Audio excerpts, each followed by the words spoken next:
You know just what you do to me. Play my emotions like a pair of puppet strings. Did it ever occur to you my heart's more than a toy? Please go easy on me, babe.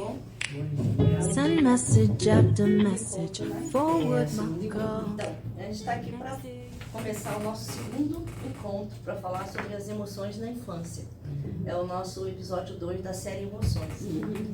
Né? E aí, vamos lá, vamos começar a falar. E hoje nós temos aqui Gabriela, que no nosso primeiro episódio não pôde estar presente. Então, Gabriela, por gentileza, se apresente. Ai, ainda bem que a gente conseguiu esse encontro, né? De verdade, assim, era uma coisa que eu gostaria muito de estar participando. Embora eu more longe, né, em Aracaju, mas sempre que der eu vou estar aqui junto com vocês.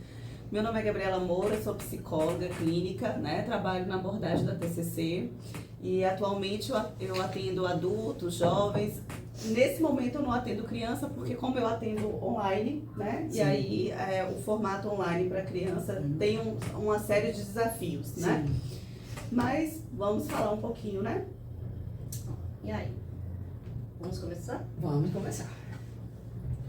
Uma pergunta que sempre sai muito nos consultórios e as pessoas mandam, né, pela internet, pelo direct do Instagram, é justamente essa pergunta que a gente colocou aí. Por que é importante trabalhar as emoções na infância? Por quê, né?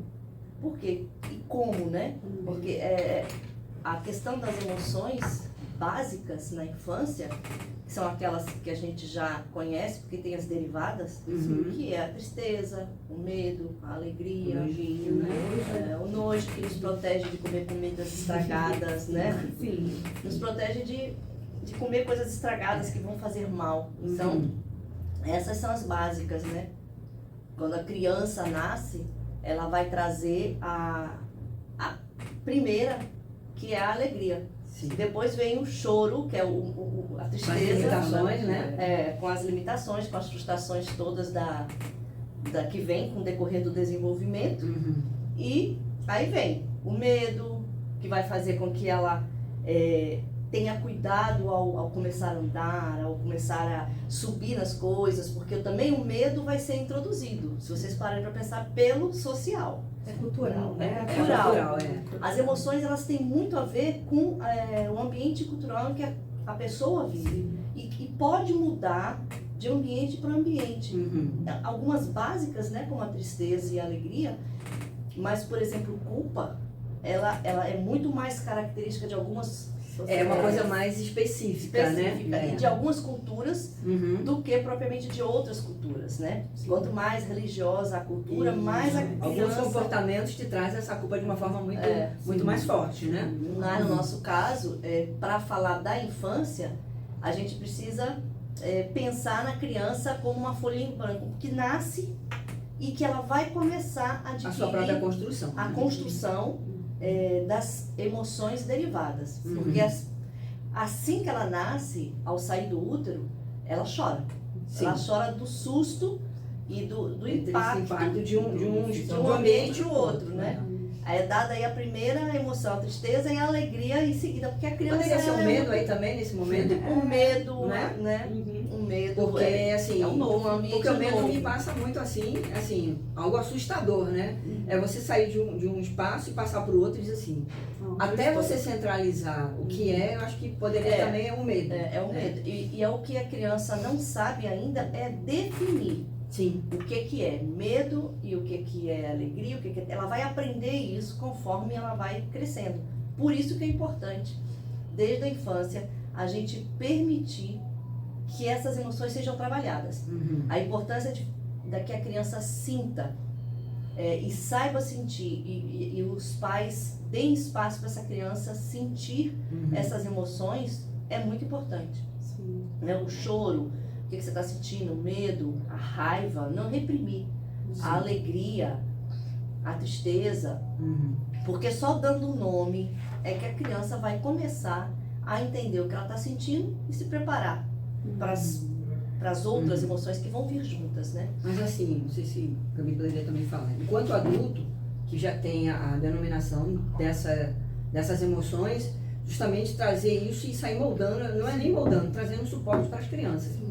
Porque se você percebe que o seu filho é só constantemente medo, aí cabe o adulto, no caso dos pais, interagir, intervir para dar um direcionamento, né? Não reprimir aquela emoção.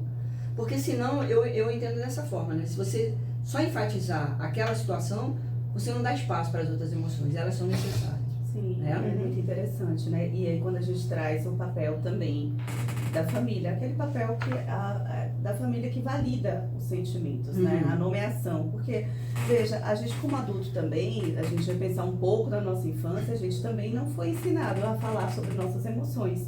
Então, quando a gente está naquela função do pai, da mãe ou de um cuidador, a gente também tem nossas dificuldades, né? Então, é importante a gente, primeiro, nos regular emocionalmente. Sim. Enquanto adulto, a gente entender que nossa missão ali como pai, como mãe, é de orientação.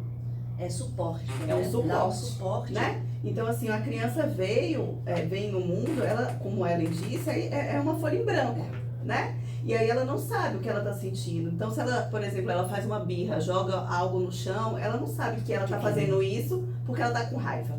Ela não sabe. E a gente, como pai, como orientador, a gente nomeia. Sim. Olha, você está jogando a coisa no chão porque você está sentindo raiva. E aí você começa a mostrar e a nomear a criança daquilo que acontece no corpo, sim, linkado com o sentimento dela, né? É um desafio, né? E eu acho que é importante, assim, você fazer uma linguagem adequada, né, na proporção da idade da criança. É não deixar passar essa explicação, esse acolhimento, esse suporte, mas de uma forma que seja proporcional à idade dele. Porque, assim, não tem como a gente não viver as emoções, né? Feliz somos nós que conseguimos viver. Porque imagine se todas as questões religiosas, não fazendo apologia a nada, mas imagine uma criança que não vivencia isso. Né? O momento da alegria. A gente sabe, eu recebi essa semana, não se vive Natal, Ano Novo, aniversário. Aí quando você se torna adulto, você diz assim, como é que eu vou lidar isso com meu filho? Se eu pertenço ainda a essa religiosidade, eu vejo a importância que enquanto criança aquilo me fez falta. Porque o Natal, o que você espera? Papai Noel, cartinha, presente. Não tem Natal. Tirando um pouco essa questão do comércio que existe por trás de todas essas festas, sim, mas elas são importantes. Isso. A fantasia da criança. Pronto, perfeito. E aí você, enquanto adulto que não teve isso, pela tua formação religiosa, e aí você fica assim, como é que eu vou administrar isso com meu filho? E eu falei, administrar na tua espontaneidade, no teu sentimento. Até o resgate do que você foi reprimido e passar isso. Tem um autor, que é o Winnicott, sim, ele fala sobre essa questão do brincar da criança e da fantasia, da capacidade de fantasiar. Então ele diz que é no brincar, e só no brincar é que a criança vai criar o potencial dela de criatividade. Sim. Porque é brincando é que a criança vai desenvolver as habilidades que ela vai precisar para o futuro. Pode parecer uma bobagem aquela brincadeira que ela tá lá com um amigo, que ela tem que disputar um determinado jogo, tudo aquilo dali está sendo aprendizado para o futuro. Como que ela lida com aquela emoção de grande construção. E aí o adulto, porque não é só largar a criança lá e pronto, né? Mas uma orientação é necessária. É claro que o ócio lá e o brincar livre também é importante. Mas é importante estar ali para orientar, porque as crianças também espírito livre, elas vão brigar, se degladiar e vão aprender, vão. Mas é importante que ela também aprenda o que ela está sentindo.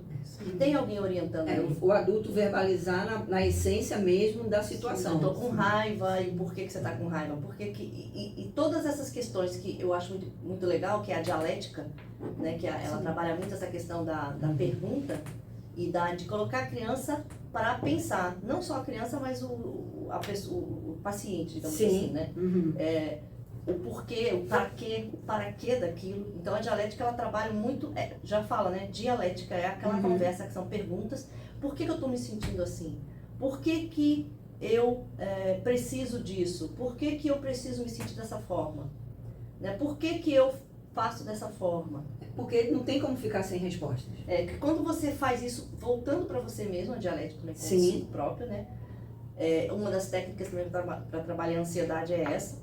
Você fala muito e se coloca, né, de perguntar o porquê que você está sentindo aquilo, para que aquilo está ali. A função, qual a função. Que tem. qual a função de cada sentimento que você está tendo, para que eu estou sentindo isso, porque o que eu aprendo com isso. Porque é difícil, porque ninguém vai ficar fazendo isso o tempo todo, mas se você parar para pensar e para ter em algum momento um espaço para estar discutindo maravilhoso. isso, você desenvolve. E a criança é uma importante. habilidade, né? É uma habilidade. É uma né? habilidade que a gente vai construindo, né? Isso. E a gente, enquanto adultos, se a gente tem nossas dificuldades, quando a gente é pai, todos nós temos nossas dificuldades, Isso. mas se a gente coloca pra si, pra gente mesmo, com isso como uma meta, a gente construir essa habilidade, a gente passa com mais facilidade para os nossos filhos, Isso. né? É o que está acontecendo com essa pessoa. Eu não vivenciei isso, Sim. vou ser pai, como que eu vou lidar com isso? E aí eu falei, como foi o seu processo? De frustração. Sim. Porque eu via todos respondendo a cartinha, pedindo Papai Noel. Quantos anos você fez? Não sei, não comemora aniversário. Né? Então, assim, a gente tem que ter muita sensibilidade a partir do momento que você vai interagir com criança, né? Como a gente está o nosso título, né? Como você vai interagir de forma que ele se torne um adulto relativamente saudável, porque todo dia são demandas que a gente tem que vivenciar, são frustrações, né? As emoções, elas dentro de um processo infantil, mas enquanto nós adultos, aqui mesmo, talvez as emoções estão todas aqui. Sim. Vamos ajeitar, não vamos ajeitar, ansiedade, então assim. Verdade, Eu também né? estou com um paciente que, por conta de religião, está com essa mesma demanda. Pois é, Interessante, né? Esse é um paciente online e ele passou, ele vem de uma religião, a família vem de uma religião, e ele agora está com um filho que está numa escola e que tem aniversário na sala de aula. Aniversário. Pois é. Mas para ele, como é para ele isso? A questão. Não, ele quer criar a criança dentro da mesma religião, só que a criança está em conflito. Porque aí a criança de hoje, ela tem, nós mesmos, adultos, damos a ele essa necessidade tem a da questão fala. do celular, que ele não isso, deixa a criança, porque o celular, ela leva ela para um mundo que distancia dos valores dele, né? distancia.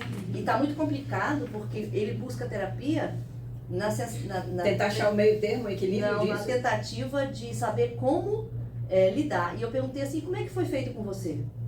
Porque, na verdade, ele não está sabendo fazer com o filho. Por que não foi feito isso com ele? Não, como foi feito com ele, Aham. a questão dele aceitar as regras. Porque ele disse que ele aceitou e o filho, os dois filhos não querem aceitar. Uhum. Aí eu perguntei, eu estou fazendo uma viagem ao passado. Sim. Porque, na verdade, ele disse que ele aceita, ele foi gosta, tranquilo. foi tranquilo. Mas que não está tendo, que tem que ter novas técnicas para fazer com que a criança aceite Uhum.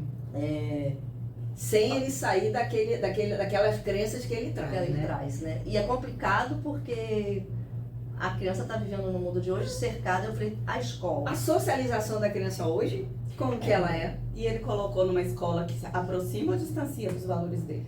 Não, ele já mudou a criança de escola, acho que umas 3 ou 4 vezes. Mas ele, por isso que a Gabriela falou, é importante. Porque- Já que ele não quer sair Mas dessas então, crenças, não né? acha, Né? Não acha? não acha a escola que aproxima desses valores. Até talvez, não é que não acha, é porque assim, você acaba flexibilizando. É porque você as tem... pessoas que estão lá não são todas dentro Pronto, do mesmo perfeito. valor. Isso. Então, às vezes ele Você pode muda ter de um contexto escola, religioso, você pode até ter um contexto. Mas a essência dele, né? Essa crença que ele traz. E Só aí- que lá dentro você convive com crianças que não são. Mas aí, E que os pais não acho estão que nem aí. talvez, acho que talvez você pode trabalhar com ele, acho que faz muito sentido, inclusive na comportamental dialética, que a gente não precisa ficar nos extremos, É. Sim, né? exato. Então buscar ele o caminho do meio. Ok, não vou achar uma escola que talvez englobe todos esses meus valores que são importantes para mim, mas que se aproxime um pouco e também flexibilizar, porque é bem, não sei qual é a religião dele, mas assim, às vezes é difícil você encontrar 100% todos os critérios que te satisfazem. Mas aí né? que tá. Como é que.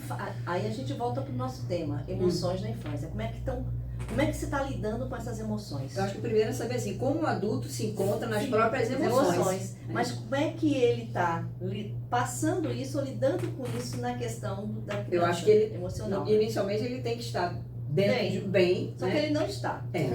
Aí assim, a gente sai um pouco da questão religiosa, você traz do seu processo de vivência, da sua estrutura familiar, e às vezes você não consegue romper. Sim. Porque aí fica a coisa da religiosidade, mas às vezes quantas situações você passa ali, como é que eu vou me direcionar? E a gente tem que ter muito cuidado. Gabi tem um filho pequenininho, Ellie tem um adolescente, eu tenho uma de 29 anos. Olha que interessante, né? Eu tenho 2, na verdade, né? Pronto, Um então da idade sim. do Davi. Ótimo, então pronto, né? E outro bebês. Tem o Gabi. Então eu fico pensando assim, são 3 vivências Sim. bem diferentes. Você tem um filho adolescente, você tem. Aí hoje você tem o seu pequenininho, como eu tenho o Gabi já 29.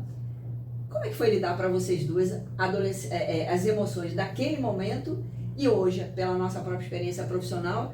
Assim, a gente vê a base, o alicerce é o mesmo, mas as demandas eu vejo muito da sociedade, do celular também, né? Não do celular, das telas. A sociedade eu vejo que ela faz você elaborar mais ainda. Não sei se vocês conseguem ver. Se você que tem um filho adolescente, agora está com um pequenininho, como é que você vê essa diferença? Quando eu tive o Cauã, eu era bem mais jovem, né? Eu tinha 23 anos. Uhum. E quando eu tive o Cauã, o Bernardo agora tinha 38 anos. Então, pela minha própria experiência... já faz essa diferença. Já faz uma diferença, né? Então, assim, o meu olhar para o Bernardo é no sentido, exatamente isso que Ellen trouxe. A responsabilidade de formar um novo ser. Sim. Né? Então, quando eu vejo ele assim fazendo birra, porque, veja, a birra é um processo natural, né? Toda criança faz esse processo de birra, porque é uma forma, é uma tentativa de se regular emocionalmente a birra, né? Então, como a criança não sabe se expressar, não sabe nomear, não sabe o que está sentindo, ela vem muito na forma do corpo mesmo. Então, se joga, e aí a gente, como mãe, como pai, a gente precisa estar bem atento. Olha, você está fazendo isso porque você está com raiva? Você está com raiva? Por que você está com raiva? Então, assim, você perguntou da diferença. Aí agora você teve... Quando o Davi era pequeno, eu me lembro que algumas... a questão emocional, eu acho que da minha época, lidar com as emoções não era uma coisa que os pais tinham preocupação. Não. Era pouco contato. Achava assim, é birra mesmo. Birra. Pouco contato afetivo, o negócio de abraçar, de beijar, pelos pais, né?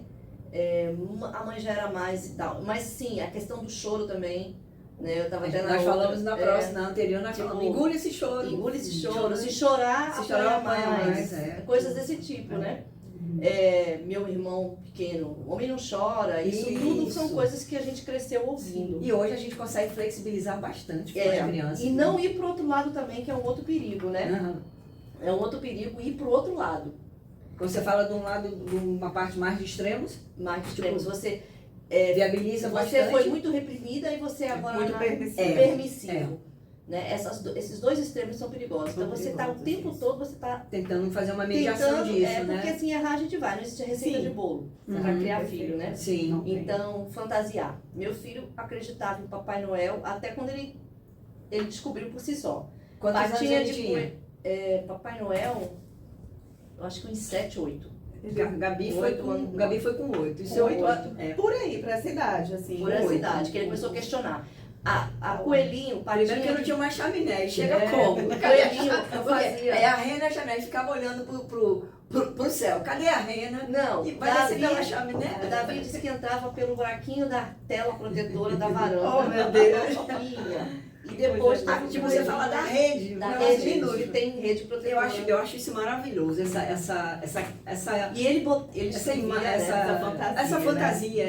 Tem gente que não gosta e tem gente que, dentro da teoria da psicologia, isso é extremamente importante, saudável para a criação. Saudável, porque através da imaginação é que se cria, né? Da criatividade. O prazer que essa criatividade te dá, essa fantasia, assim, é surreal, passar por ali, mas para ele é mágico. É mágico e assim, a gente sabe do valor da questão comercial que tem por trás dessas festas, mas existe também um outro lado muito lúdico, muito bonito. Coelhinho da Páscoa também, eu fazia as patinhas marronzinhas com guache. Pronto, isso era maravilhoso. Isso, fiz também muito. E aí ele saía, ele escrevia a cartinha para Papai Noel, botava. E todo dia ele ia olhar na árvore. Mãe, Papai Noel não passou para pegar a cartinha ainda. Eu falei, não pegou? Ele vai pegar. Aí um belo dia eu ia lá, pegava a cartinha, sumia com a cartinha, né? Ele acordava, corria lá. Papai Noel veio essa noite. E aí ficava aquela coisa, né? A fada do dente foi outra, que ele acreditou perdi o dentinho. Sim, que vai, joga no telhado e isso. Ganha uma moeda para comprar uma bala ou ganha uma bala. Porque a representatividade as pessoas não param para pensar. O dente de leite é como se fosse o final, passando uma fase, passando uma fase para outra, sendo que até a criança cair o dente de leite é como se o açúcar fizesse mal. Isso. Ali ela está tendo permissão agora para começar a comer o docinho, a balinha e tal, o bombonzinho, aquela coisa. Que é saboroso, o açúcar embora não criança é bom, mas ele é saboroso. Assim, é como se ali agora ela estivesse tendo a responsabilidade, né? E aí ganha um docinho, tá ganhando os dentes permanentes, né? E aí ele fica. Aí teve um dia que ele abriu a minha gaveta. Eu guardava os dentinhos num pote, dentro de uma gaveta no. Minha mãe é fada. Aí na hora que ele pegou um copinho com os dentinhos, ele jogou acima da cama, olhou, aí ele. Esses são meus dentinhos que a fadinha. Era você que pegava. Aí ele descobriu. Eu não me lembro a idade, mas devia ter uns 9 anos, 8 a 9 anos. Também foi tudo nessa fase, de 8 a 9 anos. Gabi foi com ele. E os filhos de vocês não são pai, né? Não tem filho, né? Gabi já tem um filho. Eu acho muito bonito esse processo dela fazer isso com o Gustavinho. Né? E Gabi foi uma filha que eu não criei. Gabi foi a filha que Deus me deu. Então eu não tive um contato, mas até 8 anos era muito presente na minha vida, né? E hoje ainda é. E eu vejo de uma forma espontânea essa repetição do coelhinho de Páscoa, da questão do Natal, né? Então assim, como é importante a gente fazer esse processo bem fechado e bem importante para as crianças. Tem memórias afetivas, criar memórias afetivas. Tem 2 filmes isso, né? Muito legais para se trabalhar emoções com a criança e trabalhar essas fantasias. Podemos deixar até a dica aqui, né? Um deles é Os Guardiões. Os Guardiões eu não, vou anotar aqui. É um filme de ação, não é isso? Não. É da fadinha, tem todos os... Tem o... eu esqueci o nome do... Jack Frost, que é o que faz gelo, que faz nevar. Sim. Tem o Coelhinho da Páscoa, tem o Papai Noel, mas é um filme muito bonito. Os Guardiões. Chamou Os Guardiões. É lindo, eu vi com meu filho. Então, vai contando toda a história do Natal. Esse menino Jack Frost é desenho, animação. Sim.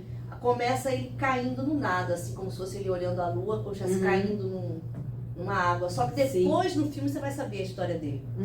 Ele morre ao tentar salvar a irmã do gelo fino que estava patinando. Sim. Aí a irmã cai no gelo, ele corre para salvar a irmã. Ele salva a irmã, mas ele afunda. Sim. É como começa o filme, ele afundando. Só que ele não, quando ele acorda, ele não sabe quem ele é, o que ele é. Ele é o garoto que faz nevar, que faz cair flocos de neve, né? O Jack Frost, muito conhecido no estado, na nossa cultura não. E aí tem Papai Noel. Papai Noel mostra pra ele fica meio perdido, sem saber o que ele faz com as crianças e tudo. E aí Papai Noel fala assim, você tem que descobrir sua essência. Aí pega um negocinho desses que vai tirando, vai tirando e vai outro Papai Noelzinho. Ele, e aí? Aí no final tem um Papai Noel com os olhinhos assustados. Sim. Aí ele fala assim, essa é a minha essência. O Papai Noel fala pra ele. Qual é a sua? Aí ele fica. E ele vai descobrir que Isso desperta a criança a fazer vários questionamentos, né? E tem o papai, e tem um Coelhinho da Páscoa, e tem um pouco de comédia, reflexão, tem o medo. Eu vou ver. Que é o pesadelo que faz a criança ter medo dos pesadelos, e tem o sente, que é o sonho bom. Sim. Então existe essa luta quando o pesadelo quer invadir a mente. Seja, toda uma realidade, né? De emoções que estão... meu filho viu esse filme comigo assim milhares de vezes. E o outro é o Divertidamente 1, que é as emoções básicas. As emoções básicas. São 2 filmes assim, tem vários, mas assim, o que eu me lembro agora, assim, que eu assisti que tem uma significação vezes, da construção de todo isso. Esse Os Guardiões é muito lindo. Eu vou procurar muito bonito mesmo. Ele trabalha vários aspectos de amizade. Por exemplo, o sonho não pode acabar, porque cada criança que esquece de Papai Noel ou esquece a fantasia, uma luzinha se apaga no mundo e o Papai Noel vai enfraquecendo, o Coelhinho da Páscoa vai enfraquecendo. A Fadinha dos Dentes tem a coisa de guardar, a função de guardar as memórias da infância. Então, Poxa, bem o interessante, Jack Frost, ele perdeu essas memórias, ele não lembra o que aconteceu. Sim. Porque parece que esse pesadelo sumiu com as memórias da infância dele. E ele vai atrás dessas memórias, que é tudo guardado em umas caixinhas, que quem toma conta é a fadinha de dente, com os dentes de leite. E é bem interessante isso, essa construção, que aí você, enquanto um ser adulto, você vê que você pode passar isso de uma outra forma mais suave, né? E aí ele vai e descobre, quando ele descobre a essência dele, que ele se descobre que ele salvou a irmã e que ele tá ali para trazer alegria, porque quando ele chega, todo mundo fica alegre. Sim. E aí ele não sabia o porquê. Por quê? Porque ele é brincadeira, ele é criança. Então ele joga bola de neve, ele faz as crianças saírem de uma tristeza ou de uma briga e começa a ficar na alegria. Só que ele não sabia por quê. Ele achava que era simplesmente porque ele fazia nevar, onde ele chegava ele congelava. Ele botava a mão e gelava. E isso deixava ele triste. Depois, você falou dessa coisa de chega congelado, acho que não é estranho essa essa imagem. Ele tinha um cajado, que quando ele voltava... sim, sim. Eu acho que eu já vivenciei esse filme, acho que eu já vi sim, porque essa imagem não é estranhamente do cajado. Do cajado. Ele faz gelar e depois ele descobre qual é a verdadeira função e essência dele na vida da criança. Porque tudo isso é voltado para a criança, o filme. Do tipo a fadinha, qual é a função dela, guardar a memória da infância. Papai Noel, né? Que são coisas que estão presentes na infância qual é a das essência. crianças, né? Então o Papai Noel, ele vende a imagem da essência do Natal. Né? A essência de cada um. A fadinha guarda a memória da infância. E aí vai, cada um tem uma... É bem legal o filme. Eu queria abordar assim, uma coisa que a gente está falando da infância, assim. E a gente está trazendo muito para o nosso contexto, né? A nossa vida hoje, né? A nossa dinâmica de construção de família, o pai tem que trabalhar, a mãe tem que trabalhar. Como é que a gente consegue conciliar? Acho que é importante. Fazer com que todo esse processo, que é fundamental na formação das emoções infantil, da criança, de que forma nós poderíamos fazer isso de uma forma que não se perdesse tanto? Porque, por exemplo, você às vezes sai para o trabalho cedo, volta tarde. Então a criança fica com uma cuidadora ou fica com alguém. Então eu sempre falo dessa forma, eu queria ouvir a opinião de vocês. A gente tem que achar um espaço de tempo. Sim, sim. Mesmo que não seja um tempo longo, mas se você o fizer com uma boa qualidade, porque antigamente o que a gente tinha? Nossa mãe o tempo inteiro dentro de casa. E vamos combinar Hoje também. você não vê sua mãe. Como é que ela vai lidar com esse momento da birra, da raiva da criança? Mas uma coisa que eu acho importante no mundo contemporâneo que a gente vive, minha mãe também ficava comigo, né? Assim, ficava comigo com meus irmãos. Sim. Só que ela também, pelas demandas da casa, ela não tinha esse tempo de qualidade. Sim. Né? Então, assim, eu escuto muito no consultório, mas sentindo culpada por não ter tempo com o filho. E aí a gente sempre prioriza assim, bom, vamos construir um tempo de qualidade, não isso, tempo não de tempo cronológico, né? Não ter uma tempo de então, qualidade. estabelecer um tempo de qualidade, que acho que é um grande desafio ali. Né? Então, assim, eu trabalho o dia todo, mas bota pra dormir o seu filho, conta uma história, né? Faça um ritual noturno com ele, e aí você vai criando memórias afetivas com o seu filho, porque... de memórias afetivas, é bem interessante isso, né? Eu venho também de uma época que tem falhas na criação e tem coisas assim maravilhosas que minha mãe fez. A gente morava eu sou filha de militar, né? E a gente morava em casa, na vila. E no fundo tinha, a mamãe resolveu fazer uma horta. Uma hortinha com plantinha, tomate. Alface, couve, essas coisinhas. E cada um era responsável por um. Eu me lembro que eu era do tomate. Legal. Eu era do tomate. Todo dia que ir lá... No sentido de molhar botar o tomate, levava. E depois quando o tomate ficava madurinho, pra colher pra salada. Aí é legal isso, né? Eu não me lembro, minha irmã e meu irmão, o que era, mas tinha manjericão, tinha várias coisas. E a gente tomava muito chá. Eu me lembro que eu cresci com chá de folha do quintal. Que é maravilhoso, diga-se de passagem. Era capim-limão, no Rio de Janeiro é capim-limão. Capim-limão. Não é capim-santo, que aqui é capim-santo, eu acho. Aquele bem espigadinho assim. Cheiroso. Maria, quando você quebra a folhinha, é delicioso. Folha de laranja também, pé de laranjeira, a folha mais tenra da laranja faz um chá delicioso. Então a gente sempre, eu cresci tomando chá que minha mãe sempre levava. Então isso são memórias afetivas que eu tenho. De levantar de manhã e ouvir o Bem-te-vi no quintal, tipo o Bem-te-vi cantando. Isso é maravilhoso. E mamãe chegando com uma gemada, porque minha mãe tinha magra. Eu fui lá, viu? Eu era muito magra. Gemada, batia Eu era muito magrinha, minha mãe achava que eu tinha que tomar gemada, assustar de todas Tomei, viu? Você tomou gemada, Gabriela? Eu tomei biotônico, Fontoura. E tinha álcool, né? Depois que eu descobri que biotônico... Tomei muita gemada. Agora você me levou lá, tomei gemada. Eu adorava. Gostava também. E ela gostava de canela. botava folhinha de hortelã. E o macete é bater pra não ficar com o gosto gosto do do ovo. ovo não ficava. Então leite ficava não. quente. Não sei qual era o mistério que nossas mães faziam. É muito gostoso. Você bate a gema do ovo com açúcar, hoje é Isso. calórico. Com bastante açúcar. Bate até fazer um creme. Isso. E com um pouco de leite. Isso. Vai botando leite aos pouquinhos. Vai botando leite aos pouquinhos. Bate bem. E bate no liquidificador mesmo também. Aí forma um creme branquinho. É muito bom. O cheiro de ovo sai. Aí depois você pode pôr canela. Minha mãe botava folhinhas de hortelã. É uma boa. Minha mãe botava canela. Leite fervendo. Leite tem que ser leite quente. Tem que ser leite fervendo. Ah, que é pra menina. não... Depois você faz aquele copão dessa gemada, né? Acrescenta mais leite. E é um alimento para dar... Ellen, você lembra da garrafada, que tinha um negócio de uma garrafada que fazia com umas ervas? Eu lembro de uma tal de jurubeba. Pode ser por aí.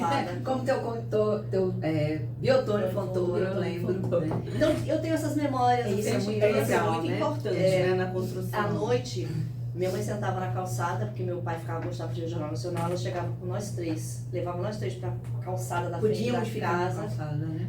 Não, era ainda por cima dentro de casa, porque tinha uma calçada alta. Ah, tá. E a gente ficava vendo estrela e contando. E eu gostava de cantar. Uhum. Dizia eu que cantava em inglês, de 3, 4 anos, né? E aí eu cantava e ela ficava, pegava um negócio, a gente acabava cantando com o microfone, eu cantando aquelas enroladas todas, dizendo que era em inglês. Uhum. E essas memórias afetivas eu tenho. Tinha esses momentos bem lúdicos Isso é que a minha mãe maravilhoso. fazia de ensinar depois a gente a costurar roupinha pra boneca. Ela sentava, passava horas fazendo, ela costurava mesmo. Tipo um molde assim, né? Então ela ensinou a gente a cortar e a costurar as roupinhas para as bonecas, né? Isso é muito importante. Muito. Eu tenho um paciente hoje, né? Que ele faz uma coisa que para mim é um encantamento na dificuldade de tempo dele. Ele trabalha e ele faz faculdade. Então quando ele sai, o filho está dormindo, se preparando para o colégio. Quando ele chega, está dormindo. Ele todo dia, ele chega na cabeceira da cama do filho, ele tem um livrinho, ele lê, mesmo o filho, ele lê um capítulo daquele livro. De manhã ele deixa um bilhete, papai leu ontem para você, um beijo. Eu fiquei encantada com essa coisa, né? Porque assim, a gente sabe que trabalhar, essa jornada, né, de trabalhar a faculdade é muito complicada. Tripla às vezes, Isso, né? E aí ele diz, eu vejo, doutora, meu filho no final de semana, mas eu não quero que ele fique com uma imagem minha só do pai de final de semana. Já me disseram assim, seu filho está dormindo, nem escuta a sua voz. Ele disse assim, mas é importante que eu estou falando para ele.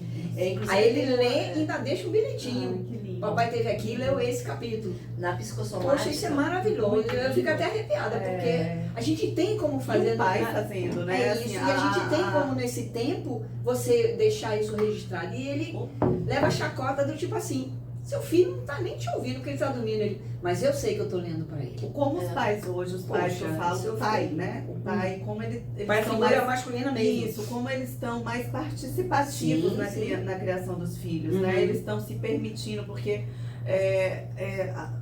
há um tempo atrás, né, o pai tinha a função só de prover. Sim, né? sim. E essa função do cuidar ficava com a mãe. E Isso. hoje eu tenho exemplos de família, meu próprio marido também, dessa participação ativa dos filhos mesmo, da questão emocional. Olha que lindo. Né? Eu fiquei encantada. Ele ainda deixa um bilhetinho. Muito lindo. Na psicossomática, a gente faz isso, um dos exercícios para você, quando você quer fazer, falar alguma coisa para a criança, você espera ela dormir, você, por exemplo, principalmente criança que é adotada, Sim. bebezinha, você todo dia, quando ela vai dormir, você já fala isso para ela.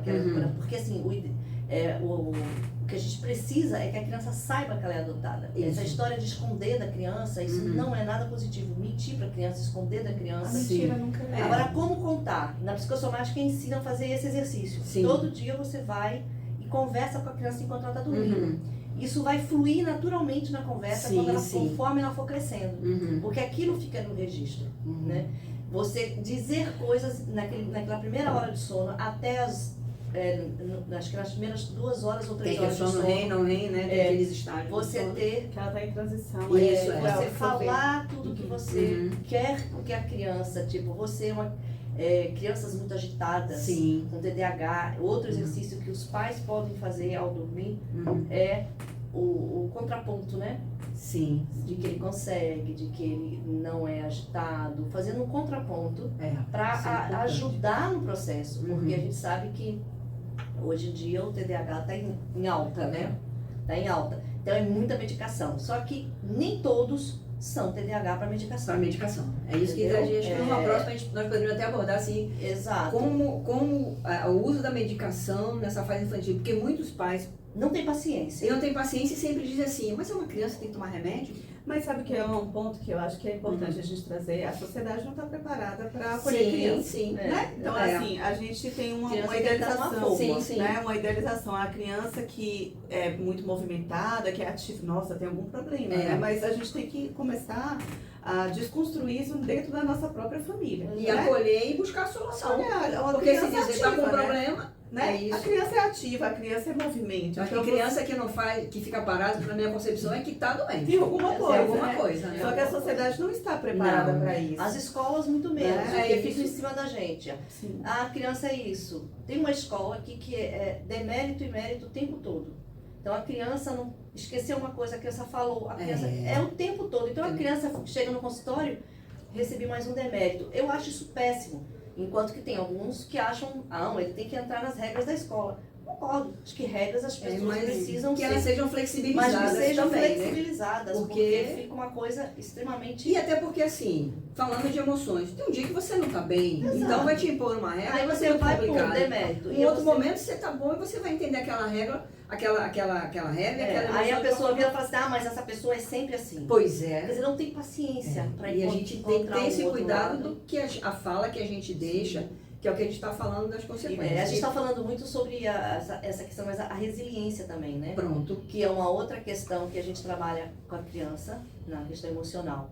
É porque a família precisa, Acho que é uma questão tão ampla, Isso. porque a gente tem que, né, na verdade, né, a gente como adulto, às vezes a gente nem consegue tolerar o mal-estar. Sim. E a gente, talvez, dentro da nossa família, dentro desse espaço de cuidado com a criança, ensinar a criança a tolerar também o mal-estar. Também. Também, Né? Porque, exato. veja, vai ter alguma coisa que eu vou dizer não pro Bernardo, que ele vai ter que tolerar aquele sentimento. Sim. Né? Então, assim, o que acontece? E vai ter uma referência que o não vai fazer parte do contexto da Ele quer formação da vida tolerar dele. aquele sentimento. Ele É quer isso. tolerar, porque Porque se você tiver uma permissividade, como é que vai lá na frente, você vai fazer um embate? sabe lidar. Porque Qualquer cai no sentimento. extremo, né? Porque, Isso. por exemplo, vem de uma família às vezes muito rígida e aí permeia para uma família muito permissiva. Sim. Né? Então, assim, a gente precisa, talvez, ensinar essa criança a tolerar, porque, veja, essa família muito permissiva hoje, que muitas vezes foi criada com uma família muito rígida, Sim. ela traz essa permissividade, mas ela também não está ensinando aquela criança a tolerar o Até a mal-estar. flexibilização. saber Então, a raiva é flexibilizar. ruim, a tristeza é ruim, não, tem as funções. Tem né? Não, e tudo, a criança,